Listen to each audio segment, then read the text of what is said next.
রোজ রোজ একঘেয়ে রুটি পাওয়াটা ছেড়ে মাত্র দুটো উপকরণে এই রেসিপিটা একবার বানিয়ে খেয়ে দেখুন, অবাকই হয়ে যাবেন। ব্রেকফাস্ট, লাঞ্চ, ডিনার যে কোনো সময় যে কোনো তরকারি বা সবজির সাথেও খেতে পারবেন, এমনকি শুধুও খেতে পারবেন। এটা এত টেস্টি হয়। চলুন দেখে নিই আজকের এই ভীষণই একটা স্বাস্থ্যকর নতুন ধরনের জলখাবার বা টিফিন রেসিপিটার জন্য সবার প্রথমে এখানে একটা কড়াইয়ে দিয়ে দিচ্ছি 2 কাপ জল।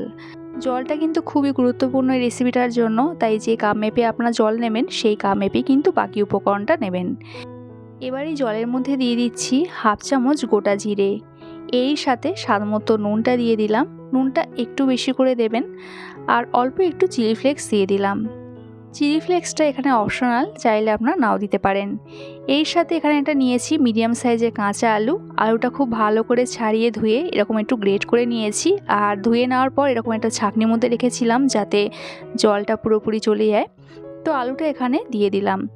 এবার জলটা ফুটে ওঠা পর্যন্ত একটু ঢাকা দিয়ে দেবো। গ্যাসের ফ্লেমটা মিডিয়ামে রেখে 2 মিনিটের মতন একটু ঢাকা দিয়ে দিলাম। 2 মিনিট বাদে ঢাকাটা খুলে নিলাম। দেখতেই পাচ্ছেন এখানে জলটা ফুটছে, আর যেহেতু এখানে আলুটা গ্রেট করা আছে, এই 2 মিনিটের মধ্যেই কিন্তু আলুটা সেদ্ধ হয়ে যাবে। এবার গ্যাসের ফ্লেমটা একদম লোতে রেখে এখানে দিয়ে দেবো সুজি। এখানে যে কাপ মেপে আমি জলটা নিয়েছিলাম সেই কাপ মেপেই 1 কাপ সুজি নিয়েছি।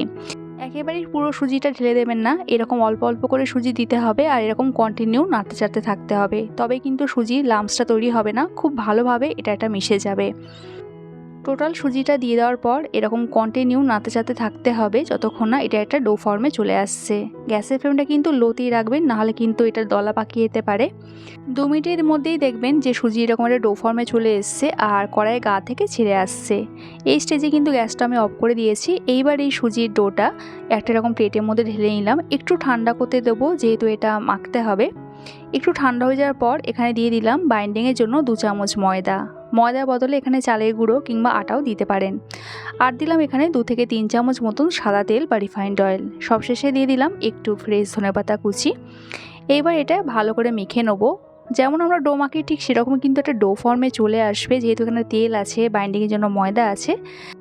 তবে খুব তাড়াতাড়ি কিন্তু এটা ডো ফর্মে চলে আসবে, যেহেতু সুজি খুব নরম হয়। আটা ময়দা মতন কিন্তু অত সময় লাগবে না। আর এখানে আমার ডোটা একদমই রেডি হয়ে এসেছে।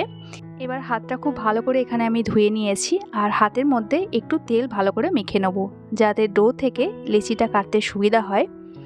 আর এখানে আমি রুটি পরোটার থেকে একটু বড় মাপের লেচি কেটে নিয়েছি।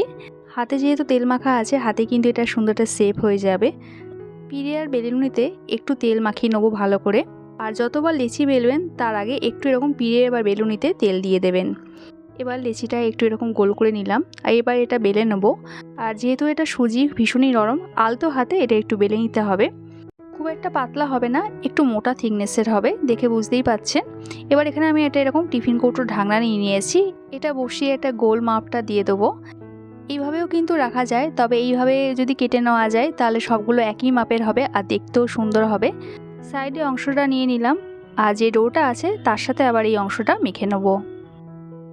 আর এখানে দেখুন এই পরোটাটা ঠিক এরকম হবে, আর থিকনেসটা ঠিক এরকম হবে, একটু মোটা হবে, দেখুন আগেই বলেছি। এবার এটা ভেজে নেব। তার জন্য একটা ফ্রাইং প্যানে আমি দিয়ে দিচ্ছি সামান্য একটু তেল, 2 চামচ মতন এখানে তেল দেওয়া আছে। তেলটা ভালো মতন গরম হয়ে গেলে গ্যাসের ফ্লেমটা একদম লোতে রেখে এই পরোটাটা এখানে দিয়ে দিলাম। এক সাইডটা হওয়ার জন্য এবং সেট হওয়ার জন্য 1 থেকে 1.5 মিনিট মতন রাখতে হবে। গ্যাসের ফ্লেমটা লো টু মিডিয়ামেই রাখতে হবে। এবার এটা উল্টে দেবো, আর অপর সাইডটা হওয়ার জন্য সামান্য একটু তেল এইভাবে একটু স্প্রেড করে দিয়ে দেবো। আর অপর সাইডটা ভাজার জন্য আরও 1.5 থেকে 2 মিনিট মতন অপেক্ষা করব। এই 1.5 থেকে 2 মিনিট করে দুদিকটা কিন্তু ভাজলেই এটা ভাজা হয়ে যাবে, এর থেকে বেশি টাইম আর লাগবে না। তো দেখতেই পাচ্ছেন দুদিকে খুব সুন্দর একটা কালার চলে এসেছে। তো রেডি হয়ে গেল আজকের আমাদের রেসিপি সুজি আলুর পরোটা। বাড়িতে শুধু সুজি আর আলু এই দুটো উপকরণ থাকলেই কিন্তু এইরকম একটা লোভনীয় পরোটা রেডি হয়ে যাবে, যেটা তৈরি হতে কিন্তু 5 মিনিটও সময় লাগে না। আর আমি এখানে 1 কাপ সুজি নিয়েছিলাম, আর 1 কাপ সুজি থেকে আমার এখানে 5টা মতন পরোটা রেডি হয়ে গেছে। আর এই পরোটাগুলো এতই টেস্টি হয়, আপনারা শুধুও খেতে পারবেন, যে কোনো তরকারি সবজির সাথেও খেতে পারবেন। আর আলু সুজির এই পরোটাগুলো দেখতেও ভীষণ লোভনীয় হয়। আর একটা পরোটা আপনাদের একটু ছিঁড়ে রেখে দিচ্ছি, দেখুন এটা কতটা নরম তুলতুলে হয়েছে। ঢাকা দিয়ে রেখে দেবেন অনেকক্ষণ পর্যন্ত, কিন্তু এই রকমই নরম তুলতুলে থাকবে। আমার আজকের এই জলখাবার বা টিফিন রেসিপিটা যদি আপনাদের ভালো লাগে, একটা লাইক কমেন্ট করার অনুরোধ রইল। দেখা হচ্ছে আবার এক নতুন রেসিপির সাথে। সবাই সুস্থ থাকবেন, ভালো থাকবেন।